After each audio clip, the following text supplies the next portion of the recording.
연면적 7만 제곱미터의 업무시설 경우에 허가기간이 6개월이 단축이 되고 금융비용이 32억 원 등이 절감될 것으로 본다. 안전. 그리고 너무나 가한 감리 입법에 관련된 내용이 되겠습니다.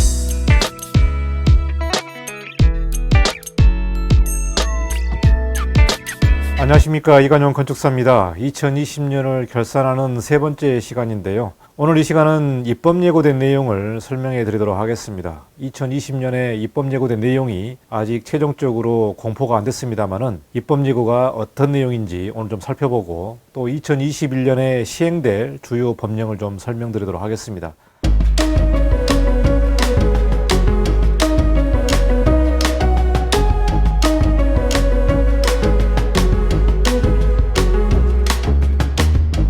최근 국토교통부에서 2021년에 새롭게 시행될 주요 법령을 좀 발표를 했는데요. 제 건축 뉴스 시간에 자세하게 설명을 했습니다만은 오늘은 개략적인 큰 줄기만 얘기를 하고 2020년을 마무리하도록 하겠습니다. 올해 한 해 동안 제 건축 법령 소식을 여러분에게 전달하면서 저 역시 많은 공부가 되고 여러분 실생활에 도움이 되는 그러한 영상이 된 걸로 생각이 됩니다. 앞으로도 더욱더 좋은 영상으로 2021년을 찾아뵙도록 하겠습니다. 자, 그러면 결산 세 번째 시간을 시작하도록 하겠습니다. 2020년 건축법 개정 마지막 세 번째 시간을 시작하도록 하겠습니다. 2020년 7월 7일에 나온 국토교통부 보도자료인데요. 건축공사 안전에 강화된 내용이 나오고 건축법 시행령 개정안에 관련된 입법 예고 내용이 되겠습니다. 이천 물류 화재 사건으로 인하여 안전에 관련된 내용이 굉장히 이슈가 된 한 해였던 것 같습니다. 그래서 제가 제목을 안전 그리고 너무나 가한 감리 입법에 관련된 내용이 되겠습니다. 2020년에 감리 입법 관련된 내용들이 상당히 많았는데요. 주로 안전에 관련된 내용이 되겠습니다. 최근 경향을 보면은 사고가 나게 되면 처벌을 강화하는 쪽으로 지금 정책 방향이 가는 것 같습니다. 사실 기존에 있는 인력이나 제도로서 충분히 사고를 예방할 수도 있는데 사고가 나게 되면은 시공자, 감리자를 비롯해서 처벌하는 쪽으로 강화를 하고 있기 때문에 계속해서 새로운 입법을 할 수밖에 없는 내용이 되겠습니다. 기존에 있는 법 가지고도 충분히 예방을 할 수 있는데 예방 교육에 초점이 있는 게 아니고 사고에 대한 처벌에 초점을 가지고 있기 때문에 감리 입법이 계속해서 새롭게 만들어지고 처벌을 강화하는 쪽으로 나오고 있기 때문에요. 2020년에 건축계에서 좀 이슈가 된 내용은 이 감리 입법이 상당히 많아지고 강화됐다라는 부분이 되겠습니다. 그래서 그 강화된 내용을 좀 살펴보도록 하겠습니다. 첫 번째는 상주감리가 강화되는 내용이 되겠습니다. 현행법으로는 연속 5계층 이상으로서 면적 3,000제곱미터 이상의 건축물은 상주감리 대상이 되겠습니다. 그래서 건축사보가 현장에서 상주하면서 감리하는 내용이 되겠습니다. 그런데 이번에 입법 예고된 내용을 보시면 연속 2계층 이상으로서 면적 2,000제곱미터 이상의 건축물로 상당히 강화된 그런 상주감리 내용이 되겠습니다. 그래서 600평을 초과하는 그런 건축물들은 상주감리가 들어가기 때문에 소규모 건축사 사무소에서는 상주감리를 할 수 없게끔 입법이 굉장히 강화된 내용이 되겠습니다.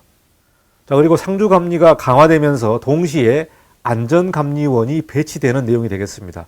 기존에 상주감리 1인이 현장에 배치된다고 보면은 이번에 개선된 내용을 보면은 이 2명이 상주하는 내용이 되겠습니다. 그래서 기존의 건축사보 공사감리원이 배치되고 두 번째는 안전감리원이 배치되는 그런 입법 예고가 되어 있습니다.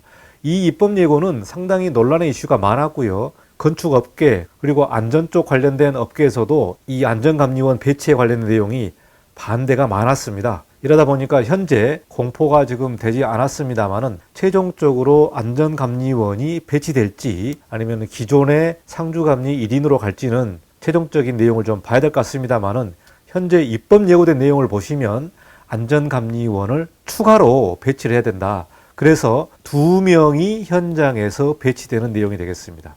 2,000제곱미터 이상, 2층 이상의 건축물은 2명이 현장에서 배치를 해야 된다. 이게 굉장히 강화된 내용이 되겠습니다. 자, 그리고 2020년 8월에 입법 예고된 내용이 뭐냐면 단열재 공사 전담 상주감리를 하는 내용으로 입법 예고가 됐습니다.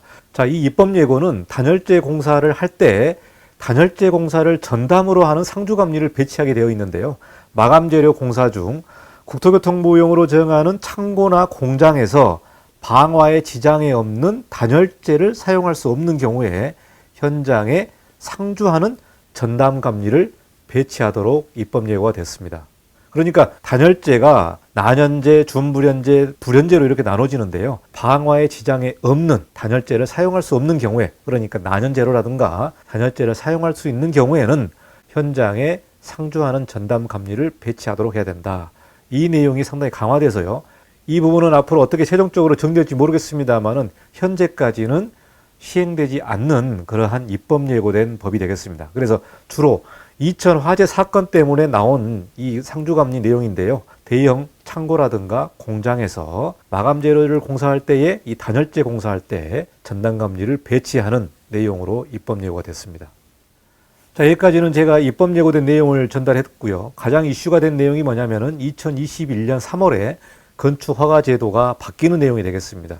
이 뉴스는 제가 전달을 했습니다만은 많은 분들이 이 내용을 가지고 의견을 많이 남겨두셨거든요. 전반적인 의견을 취합해서 보면은 반대하는 의견이 대략 한 70% 정도가 되는 것 같습니다.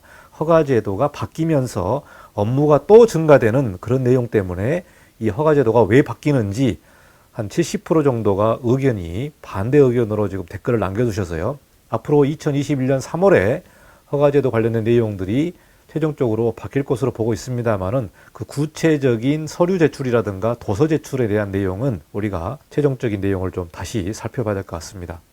자, 그리고 국토교통부에서 말하는 국민 불편 해소라든가 건축산업 활성에 관련된 주요 내용 6가지를 발표를 했었죠.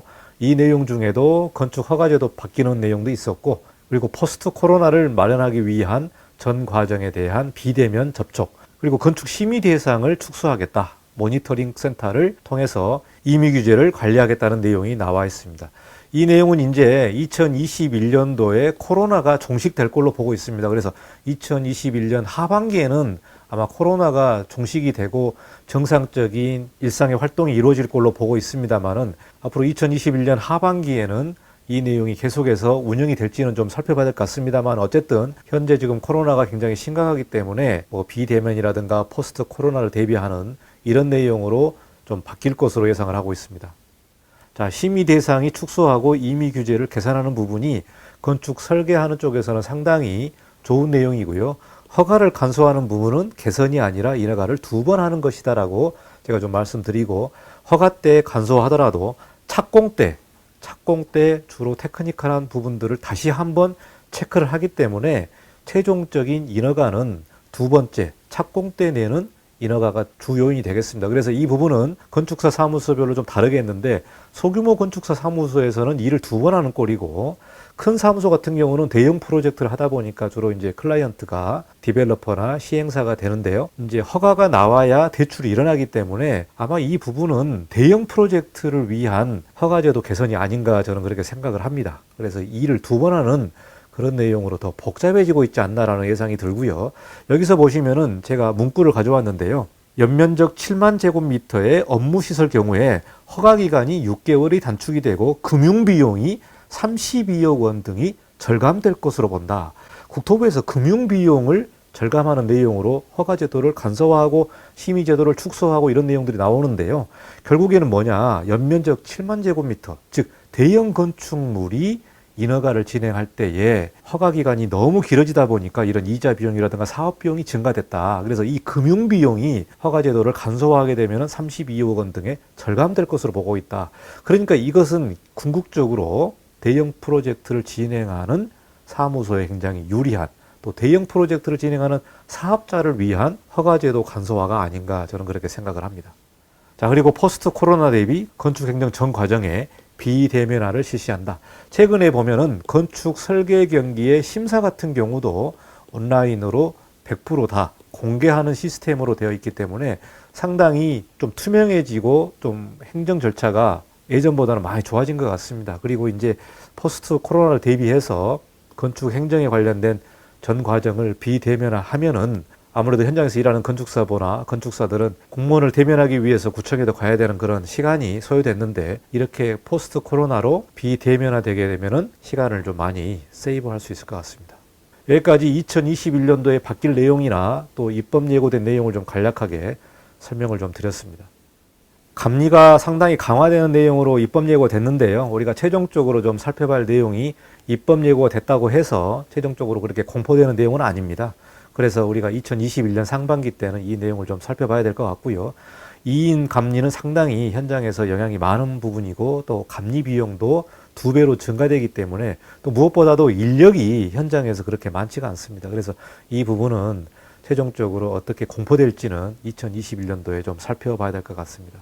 자, 여기까지 2020년 결산하는 건축법에 관련된 주요 내용을 좀 설명드렸고요. 내년에도 건축법에 관련된 주요 소식을 제 채널을 통해서 전달하도록 하겠습니다. 여기까지 시청해 주셔서 감사합니다. 앞으로도 더욱더 유익한 채널을 만들도록 하겠습니다. 감사합니다. 이관용 건축사였습니다.